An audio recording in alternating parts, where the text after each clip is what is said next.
Bonjour à tous et bienvenue, accrochez-vous. Ce soir, nous ne caressons personne dans le sens du poil. Nous plongeons au cœur d'une interview explosive, celle d'un homme qui n'a jamais eu sa langue dans sa poche, Jean-Luc Mélenchon.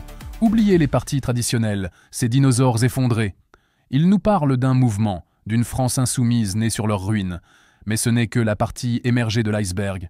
Nous allons décortiquer sa vision d'un Macron à l'audace criminelle, d'une Europe vassalisée et d'une vague fasciste qui, selon lui, n'est pas tombée du ciel. Alors, que se passe-t-il réellement en France ? Mélenchon dresse un tableau apocalyptique. Les partis qui ont fait la pluie et le beau temps, pulvérisés, la France insoumise, elle, aurait fait sa jonction avec les mouvements sociaux populaires. Une sorte de réveil du peuple, si l'on veut bien y croire. Et face à cela, un Emmanuel Macron qualifié de très cynique. Son audace, Mélenchon la compare à celle d'un criminel. Rien que ça. Il évoque ces élections législatives que la gauche, la NUPES, a techniquement remportées en termes d'opposition, pour voir ensuite nommer un Premier ministre issu du plus petit parti de l'Assemblée. Antidémocratique, hurle Mélenchon, dans le pays des droits de l'homme. Une manœuvre qui aurait pu coûter cher au pouvoir, avec une motion de censure qui a failli faire tomber le gouvernement, un fait historique, selon ses mots, n'eût été le sauvetage in extremis par le centre-gauche. Oui, vous avez bien entendu, l'équivalent du Parti démocrate américain qui tend la main à Macron. On croit rêver. Et l'Amérique, justement, Mélenchon n'y va pas avec le dos de la cuillère, il n'y a pas de gauche aux États-Unis. Les deux grands partis, de la droite, pure et simple. Il y voit un écho à la débâcle française. Le Parti républicain mangé par Trump, la gauche démocrate effondrée.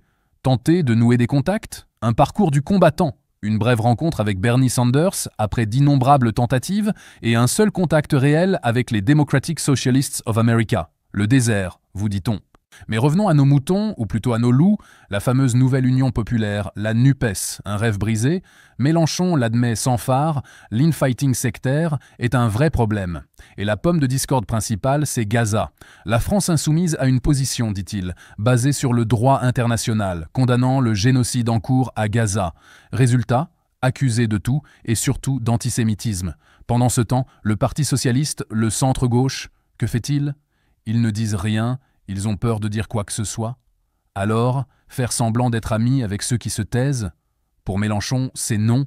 Ce serait trahir les Français qui ont des sentiments pour le peuple de Gaza. Courageux ou suicidaire ? Et pendant que la gauche se déchire, que se passe-t-il ? Une vague fasciste européenne déferle. Un accident de l'histoire ? Sûrement pas.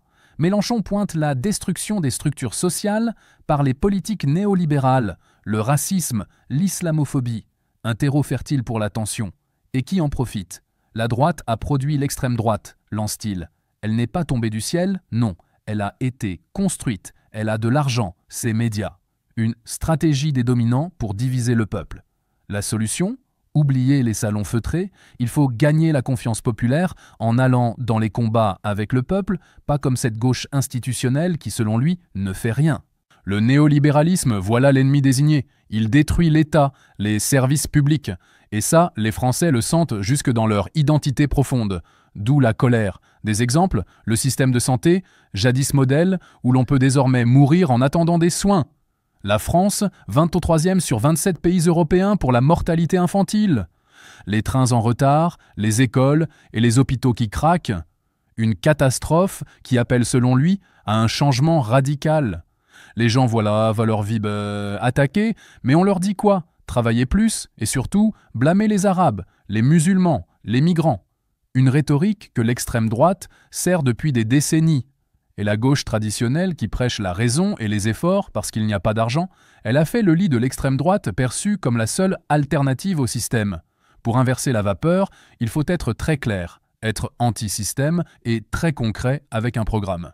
Et Macron, dans tout ça, avec son récent point de vue plus critique envers Netanyahou ? Une soudaine illumination ? Mélenchon n'y croit pas une seconde. Il rappelle le Macron qui, juste après le 7 octobre, voulait une coalition internationale pour aider Netanyahou, donc pour faire la guerre au peuple palestinien.